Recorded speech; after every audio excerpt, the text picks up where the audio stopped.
Ini kemarin ang haloya si karung toh. Ini alhamdulillah.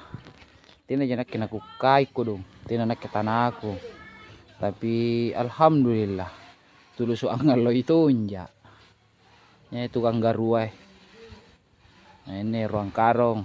Kesubangi. Nyaloi dua karung. Dia apa lagi namanya istilahnya? Ini pamarai.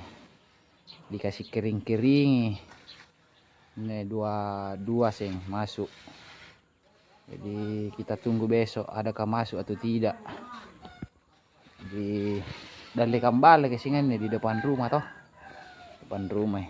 Ini jagain juga tempat pak. Nunanya tempat pak jaga jangan enjoy. Oke, semangat garu. Mana bambang luah? Punak garu tong maka letong. Anak garu uncu ji.